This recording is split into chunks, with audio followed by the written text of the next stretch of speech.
হ্যাঁ গাইস, অঙ্কন পম্পা বলে তোমাদের সবাইকে স্বাগত। তো গাইস দেখো, এই গরমে আমার সব ফ্যানগুলো খারাপ হয়ে গেল। তো কি করব, সেই জন্য এই যে মিস্ত্রির কাছে এসেছিলাম আর সবগুলো ঠিকও করে নিয়েছি। তো এবার তো মজা শান্তিতে ঘুমাবো। তো দেখো 11:30 বাজে রাত। আর হ্যাঁ, ভিডিও শুটের পরে আমার এই যে আত্মীয় স্বজন আসবে, দেখো এই বাসনগুলো আমি সব নিজেছি। কি কষ্টটা হয়েছে, যেহেতু পেশেন্ট মানুষ ওই জন্য আমার। তো তারপর সকাল হতে না হতে স্বপন কাকুর দোকানে হাজির হয়ে গেছে। হ্যাঁ, আমার কিছু বাজার ঘাট ছিল দরকার, সেইগুলো নিতে আসলাম। আর এই গরমে ঘামাচি বের গেছে, তার জন্য একটা নাইস নিয়ে নিলাম। তো তারপর ওখান থেকে ঘরে আসার পরে কিন্তু আমি মুড়ি ঘন্টটা বসিয়ে ফেললাম। ও বাবা, কি গরমটা লাগছে। আর মাছ ভাজাটাও বসিয়ে ফেললাম। তো যাই হোক, দেরি না করে হ্যাঁ, মাছ ভাজাটাও আমার কিছু হয়ে গেছে। আর হ্যাঁ গাইস, এই যে কি করছি দেখো। তো গাইস, আজ আমাদের বাড়িতে পিকনিক হবে। হ্যাঁ, ছোটো প্রকারের একটা পিকনিক বলতে পারো। তো সবাই আসছে, ওরা ভ্যানে আসছে, ফোন করেছিল।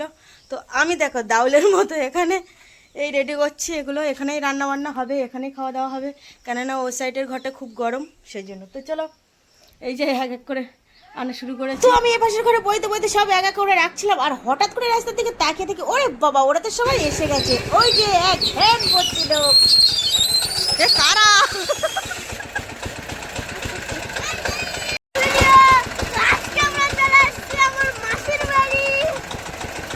তারপর বল।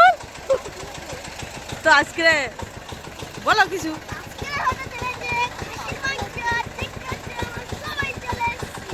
তো গাইস, আসা মাত্র সবাইকে একটু চা পরিবেশন করলাম। আর দেখো ওরা সবাই গরমে থেকে ড্রেস চেঞ্জ করে একটু শান্তি পেলো।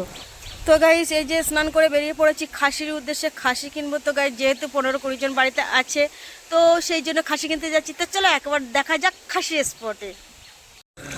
ভালো আছিস?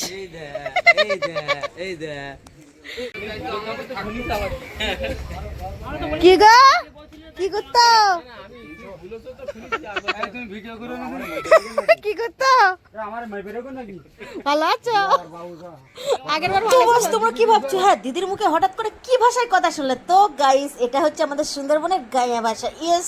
তো আমি একটু খাসি থেকে দূরে থাকছি, কারণ আমার প্রচন্ড খাসিতে অ্যালার্জি। হ্যাঁ, গন্ধে পর্যন্ত অ্যালার্জি এসে যায়। তো কি করবো, আমি বোনাইকে সঙ্গে করে নিয়ে গেলাম। আর বোনাই দেখো বেছে বেছে নিচ্ছিল কোনটা নিলে হয় না নিলে হয়। আরে খাসি সম্পর্কে আমার খুব আইডিয়া নেই, কারণ খাই না, তো ওই জন্য বুঝি না। আমি বলতে চাইছি, যারা খাবে তাদের মনের মতো হলে আর কিছু যায় আসে না। তো চলো এবার একটু নিয়ে নেবো মুরগির মাংস। তো আমাদের কি হবে, হ্যাঁ ওই যে জিৎ আর আমি আর আমার বোন, মানে মেজো বোন খাসি খাই না। তো আমাদের জন্য তো একটু পোলট্রি নিতেই হবে। তো সেই জন্য একটু পোলট্রির ব্যবস্থা করলাম। তো আমরা খাসি খাই না, মানে আমি খাই না, সেই জন্য পোলট্রি নেবো। তো চলো। আরে মেটাটা দিয়ে দাও। হ্যাঁ, বের কর। কিলোর প্যাকেট। পিকনিক হচ্ছে, পিকনিক। তো তারপর অঙ্কন কিন্তু টিউশনি পড়ে আসছে আর বলছে, আমাদের বাড়ি আত্মীয় স্বজন আসার কথা ছিল, ওরা কোথায় গেল? দেখতে পাচ্ছি না তো। তো গাইস, এই গরমে কিন্তু ঝালবাড়া থেকে সবাই দূরে থাকছে, মানে আমিও যেমন দূরে থাকছি, সবাই কিন্তু দূরে থাকছে। তো আসলে কি বলতো, আমি তো অসুস্থ, সেই জন্য আমি এসব কিছু করতে পারছি না। আর এসবের ধারেও পর্যন্ত আমি যাচ্ছি না। তো দেখো, তারপর আমার বোন আর সুনিতা মিলে হ্যাঁ লহর করাটা বার করে ওই ঘরে নিয়ে যাচ্ছিল। তো এই প্রথমে হচ্ছে সুনিতা, আর এই হচ্ছে তার পাশে আমার বোন। আর এই হচ্ছে মেন রান্নি ইনি। তো দিদি, আপনি কিছু কি রান্না করছেন একটু দেখান, যদি তো খুব ভালো হয়। চিকেন করছেন? আচ্ছা। আর আপনাদের মেনু কি আছে? আমাদের মেনু আছে মাছের ঝাল, আচ্ছা চিকেন আর মটন। আচ্ছা। আর মাছের মাথা দিয়ে ডাল। তা দিদি সব বাটা মশলা দিয়ে করছেন? অবশ্যই আমরা বাটা মশলাই খাই। আচ্ছা, থ্যাংক ইউ দিদি। তো গাইস, তোমরা দেখলে দিদিদের বাড়িতে হচ্ছে এখন বাটা মশলা দিয়ে তরকারি। তো এইরকম বাটা মশলার তরকারি কে কে খাবে? ইয়েস।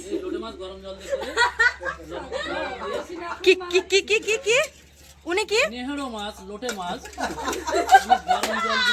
গরম জল দিয়ে সেদ্ধ করে বলে আমি হেভি রান্না করেছি। সেই রান্নার কোনো তুলনা হয় না, 108 রকম রান্না জানে, দিয়ে কোনো অসুবিধা নেই। এবার ওনার কাছে কিছু শুনুন।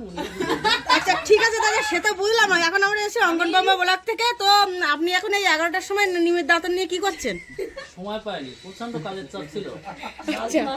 হেল্পার ছিলাম রান্নার। আচ্ছা, রান্নার হেল্পার ছিলেন আপনি? রান্নার হেল্পার ছিলাম। আচ্ছা।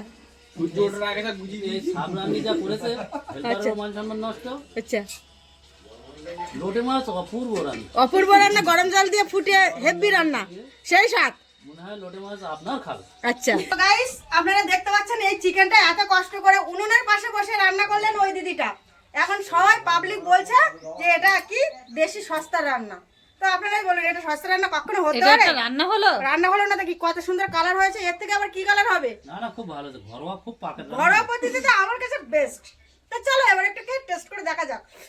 জল এসে যাচ্ছে, হয়েছে খেয়ে দেখি। দেখো গরম টরম লাগে ফেলে দেবে হাতে। লাভিয়ে রেখে খাও। তো দেখো আমি হাতটা ধুয়ে আসলাম কিন্তু, ঠিক আছে? তো এটা নামাই, কারণ গরম তো বাইচাস। এই পাখাটা জ্বলছে ভালো, রান্না হয়নি হয়ে যাচ্ছে। সেই স্বাদ, সেই আমার কাছে সেই লাগছে। এত স্বাদ কেন? তবে একটু লবণ কম, ওটা বলা যাবে না, রানী কষ্ট পাবে। না লবণ তিনটে ইটটা উনুন করে দিচ্ছি, ওদের এক্ষুনি হয়ে যাবে। আমরা এসেছি, এই আগুন দিয়ে দিলে হয়ে যাবে, তুমি জানো? চম্পা এই সরা দিয়ে ঢাকবো। ভাতটা বসিয়ে দিই।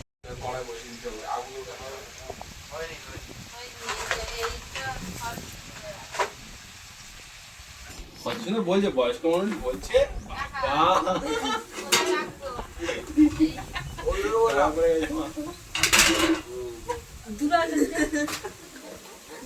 উনুনটা জ্বলতে দেয়। ওই পিছন দিক দিয়ে যাবো, তাই তো? ওই জন্য আর যাওয়ার সময় বেলে মাটি।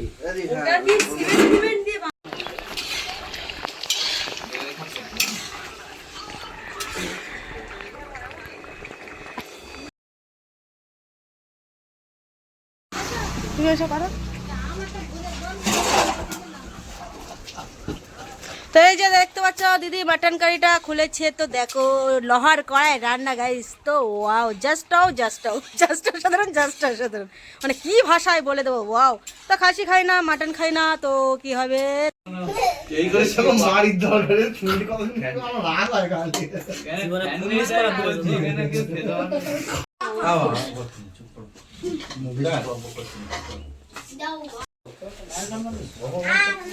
তাই তো আমার ইউটিউবার বেবিটাকে এইভাবে অসম্মান করো না কেউ। তরকারি দিবি না নাকি? মাংসের তরকারি দিয়ে দেবো। মাছ পুরো যাচ্ছে তো এখন। এই জলবাটা ফেলে দিতে দাও, তাই কম করে পা দিলে।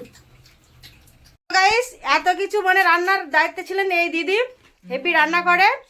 তো এখনো খাইনি, আমি খেয়ে বলবো না। ওই যে চিকেনটা খেলাম, খুব সুন্দর বানিয়েছে কিন্তু। তো ধন্যবাদ দিদিকে অসংখ্য, আমাদের সবার দিদি এখানে যারা যারা আছে, একমাত্র ইনি ছাড়া ওনার হাজবেন্ড। এই দেখি একটু হাজবেন্ডটাকে দেখি, একটু মুখটা তুলুন। লোটে মাছের দায়িত্বটা ওনার হাতে একটু বলে দাও। হ্যাঁ, লোটে মাছের দায়িত্ব আছে আমার মেজো বোন। তো চলো সেটা পরে আমি যাচ্ছি। আর এই দিদি কিন্তু নিজে একা হাতে মশলাপত্র সবকিছু বেটে, সরি মশলা মানে আমার বোন বেঁধেছে, এক্সট্রা প্ল্যান বেঁধেছে মানে বেটেছে। চম্পা আমার একটা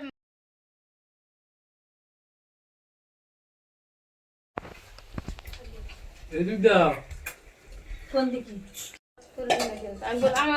রাধুনু অনেক ভাব দেখাচ্ছে, আমি কিন্তু এত তো গাইস হ্যাঁ, ওই মানে আমাদের রাঁধুনির থালায় অত ভাত খায় না, কিন্তু এমনি ওই রাখার জন্য নিয়েছে। তো সত্যি সত্যি ভাববেন না কেউ।